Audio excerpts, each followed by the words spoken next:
senators, with congressmen, and that's something that I emulate. I spend a lot of time developing relationships to help the Jewish community. But I'm gonna say something a little bit different. I'm gonna go off tangent a little bit. I'm also a mentor, like Ralph is. Ralph is a legendary mentor. Got to go through his Rolodex of how many people and how many kids and how many couples he's mentored, and really made tremendous strides in helping them build both their religious lives, their business lives. I have a couple of kids in the business, and I always tell them the same thing. It's nice to be important. It's more important to be nice.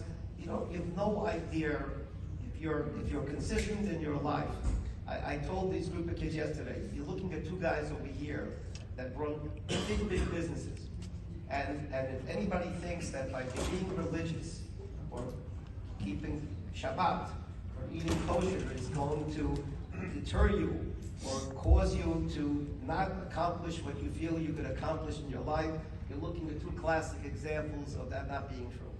I told the kids I'm in the sports world. The sports world is not a Jewish business. They play games on Shabbat. They play games on the Chagim. But we're here. I still don't pick up the phone on Shabbat. My office is closed on Shabbat. We manage. You can accomplish anything you want. And I'll tell you a cute story. So but all you have to do is be consistent in your life. And if you're consistent, you have no idea people you could touch. I had a crazy story just happened to me not long ago. My wife and I, we have a pretty active life. So we spend sometimes, we want to get away a little bit. We run to New York City, we check into a hotel, someplace near a synagogue. We get some food, and we want to have a little quiet time, so we go away for Shabbat.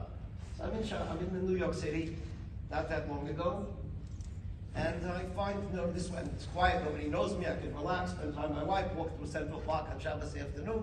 So I go to a local synagogue, beautiful synagogue on the Upper West Side.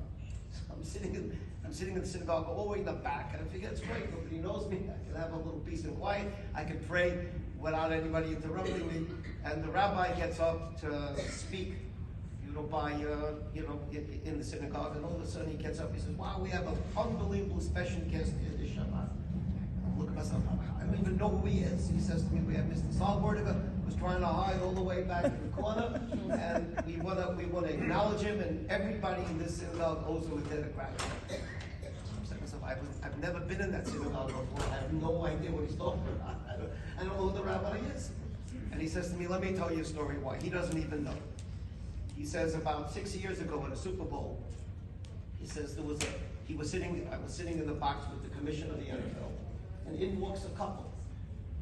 And a nice, cute couple, I don't know who they are. And I see them looking at me because I'm wearing my yarmulke. Okay, I'm wearing my yarmulke. So they come over to me and they said, the commissioner, I saw them talking to the commissioner, asking to make an introduction to me. So they come over, introduce themselves. This is Paul so-and-so, and his wife, they just recently got married.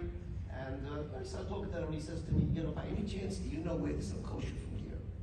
Looking at the guy, I said, what do you mean kosher food? He says, we got married, we made a pledge, we're not religious yet, we're on the way.